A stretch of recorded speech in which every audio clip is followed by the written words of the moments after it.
Hello again, my friends. Welcome back for another video, an end time prophecy. In this video, we're going to discuss Revelation 12 verses 1 through 6, how the dragon assaulted the woman. Now, I've been pointing out, and I want to reinforce in your heads until you guys get this. The 7 crowns on the dragon indicates one time period. And the 10 crowns on the beast in the next chapter of Revelation 13 indicates another. We're going to discuss the time of the 7 crowns. Revelation chapter 17 says 5 heads have fallen, one is and one is yet to come. Now this kingdom, prophetically speaking, has received its crown. So this is a time frame of all 7 heads, not just one particular time frame. Of all 7 heads had the same goal, and that was assault the woman that had the seed. This time frame, all 7 heads have received their crown. So when she flees into the wilderness, it starts at the time of the last crown. Look at Revelation 12, 1 and 2. And there appeared a great wonder in heaven, a woman clothed with the sun and the moon under her feet, clothed with the greater light and with the lesser light under her feet. She's exalted, she's glorified with the greater light. And upon her head a crown of 12 stars. She's given a crown, a royal crown, exaltation with a royal crown. And she, being with a child, cried, travailing in birth and pain to be delivered. She knew that she would bring forth the Messiah. She knew this, but he had not come yet. But she needs him because the persecution is becoming too great. She's crying, travailing, pain to be delivered. And there appeared another wonder in heaven, and behold, a great red dragon, having 7 heads and 10 horns, and 7 crowns on his heads. All 7 kingdoms have been established, prophetically speaking, at this time.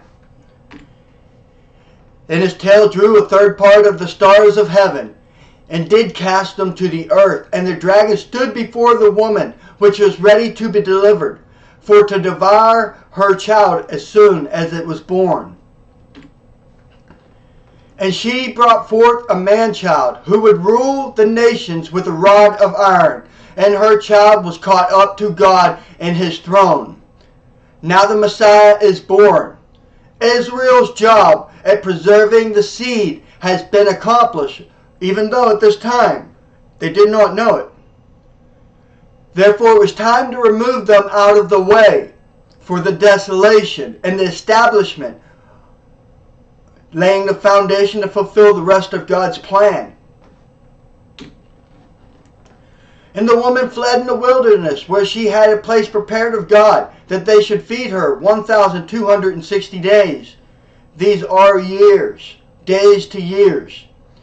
True, Israel dwelt in Islamic communities during the Caliphate safely as long as she paid the jizya, and she observed and complied with the Pact of Umar.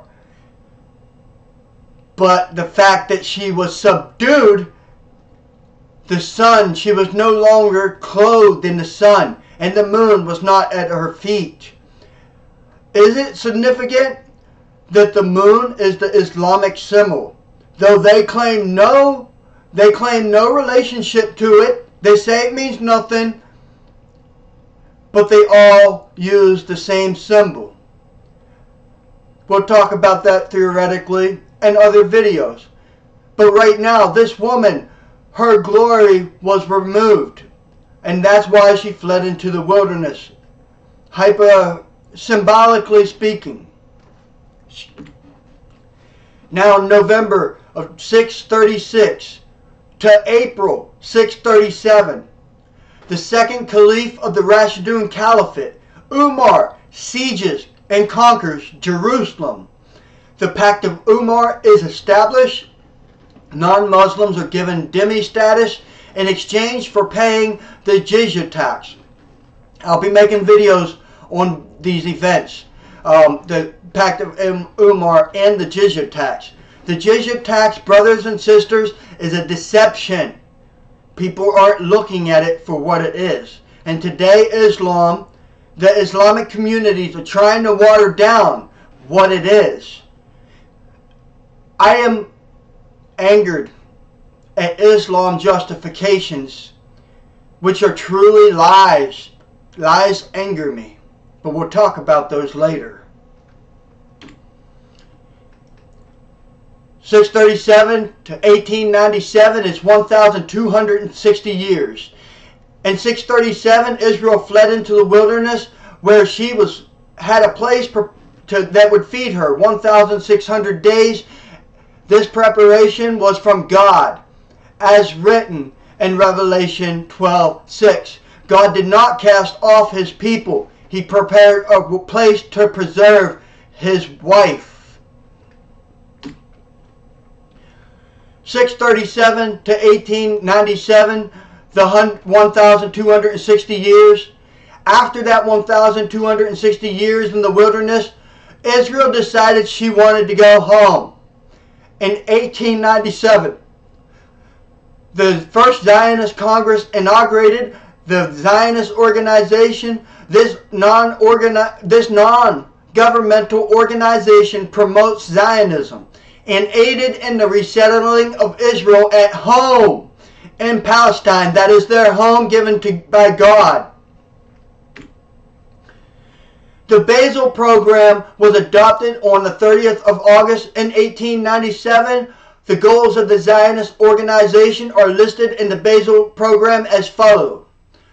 Zionism seeks to establish a home in Palestine for the Jewish people, secured under public law. They want this home to be secured under public law. They have no intents for rebellion, though, of course, rebellion must come, because people have set themselves against God, and God's will was to restore Israel and Jerusalem back to Israel.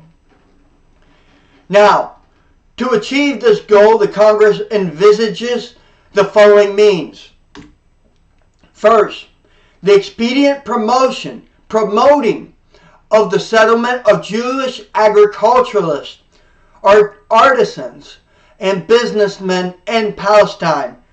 They want to promote the settlement of those that can form an economy to make them self-reliant, so that they wouldn't have to depend on other nations, but rather they could be stable as a nation themselves. Secondly, the organization and bringing together of all Jews through local and general events according to the laws of the various countries. They want to hold events that will bring Jews together so that they could talk to them and impress upon them the third reason. The strengthening of Jewish feeling and national consciousness, to make them aware that it's time to go home, to encourage them to go home. And they want to do so according to the laws of the various countries. They do not want to do so rebelliously. They want to do this right. Israel has repented. It's time to go home. The fourth thing, preparatory steps for obtaining governmental approval from those in charge, which is necessary to achieve the Zionist purpose. They do not want to rebel. They do not want to rebel. Brothers and sisters, 1897, Israel decided she wanted to go home and took the steps to do so. And God brought her home, and a nation was born in a day. Isn't that amazing? It truly, truly is. God is real. Amen.